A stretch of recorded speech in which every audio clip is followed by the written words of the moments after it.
আজকের recipe follow করে যদি মূলা শাক এইভাবে ভাজি করেন তাহলে কথা দিচ্ছি মূলা শাক যারা পছন্দ করে না তারা অনেক মজা করে খাবে ইনশাআল্লাহ।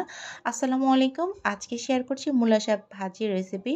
এই শাক ভাজি করতে কিছু ছোট ছোট টিপস আছে। এই টিপসগুলো ফলো করে যদি শাক ভাজি করেন ইনশাআল্লাহ অনেক বেশি মজার হবে। শাকের গোড়ার অংশগুলো ফেলে আমি শাকটাকে একেবারে কুচি করে কেটে নিয়েছি। আর এইখানে ছিল 2 শাক। মূলা শাক যত বেশি চিকন করে কাটবেন শাকটা খেতে কিন্তু তত বেশি ভালো লাগে। শাকগুলো আমি প্যানে দিয়ে এখন দিয়ে দেব পরিমাণ মতো লবণ। এইখানে আমি 1 চামচ লবণ দিয়েছি।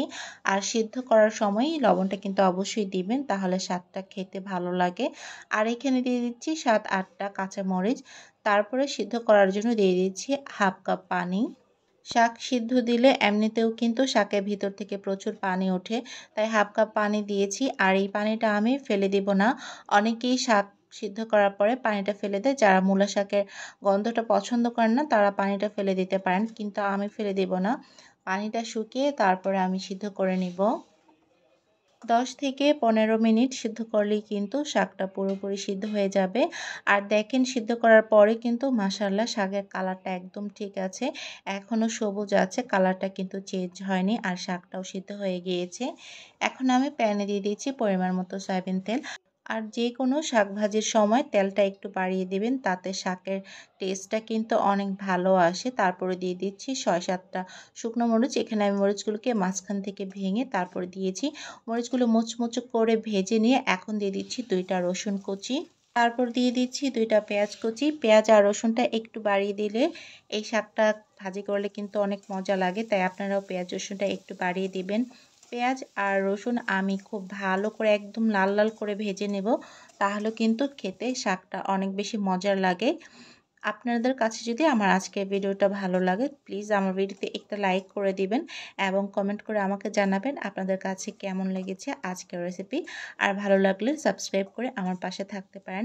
আমি একদম কড়া করে ভেজে নিয়ে এখন দিয়ে দিচ্ছি মূলা শাকগুলোকে। শাক দেওয়ার পরে আমি খুব ভালো করে পেঁয়াজ আর রসুনের সাথে শাকটাকে নেড়েচেড়ে মিক্স করে দিচ্ছি। যারা মূলা শাক পছন্দ করেন না তারা এইভাবে একবার খেয়ে দেখবেন, ইনশাল্লাহ আপনাদের কাছেও ভালো লাগবে। আর খাওয়ার পরে জানিয়ে যাবেন আপনাদের কাছে এইভাবে মূলা শাক করে কেমন লেগেছে। আমি শাকের লবণটা টেস্ট করে নিয়েছিলাম, একটু কম হয়েছিল, তাই আমি আরও সামান্য একটু লবণ দিয়ে এখানে দিয়ে দিচ্ছি 1 চা চামচ চিনি। আর এই চিনিটা দিলে কিন্তু শাকের স্বাদটা একদম দ্বিগুণ হয়ে যাবে। আর এইটা একটা বিশেষ টিপস শাকের স্বাদ ব্যালেন্স করার জন্য। আপনারা কিন্তু অবশ্যই এই টিপসটা ফলো করবেন। অল্প একটু চিনি দিবেন, তাহলে দেখবেন শাকটা খেতে কিন্তু অনেক ভালো লাগছে। শাকের ভিতরে যে পানিটা থাকে সেই পানিটা কিন্তু শুকিয়ে না যাওয়া পর্যন্ত ভালো করে উল্টে পাল্টে শাকগুলো ভেজে নিতে হবে। দেখেন শাকের মধ্যে কোনো পানি নেই, আমি একদম ভালো করে শাকগুলোকে ভেজে নিয়েছি। আলহামদুলিল্লাহ শাক ভাজা হয়ে গিয়েছে আর শাকের কালারটাও কিন্তু এখনো পর্যন্ত পারফেক্ট আছে। আশা করছি আপনাদের কাছে আজকের ভিডিওটা অনেক ভালো লেগেছে। যারা আমার মতো শাক খেতে পছন্দ করেন তারা কিন্তু অবশ্যই আমার ভিডিওতে একটি লাইক করে দিয়ে যাবেন। এই তো রেডি হয়ে গেল মূলা শাক ভাজি। আপনারাও প্লিজ এইভাবে একবার ট্রাই করবেন, আশা করছি সবার অনেক ভালো লাগবে। সবাই ভালো থাকবেন, সুস্থ থাকবেন। আল্লাহ হাফিজ।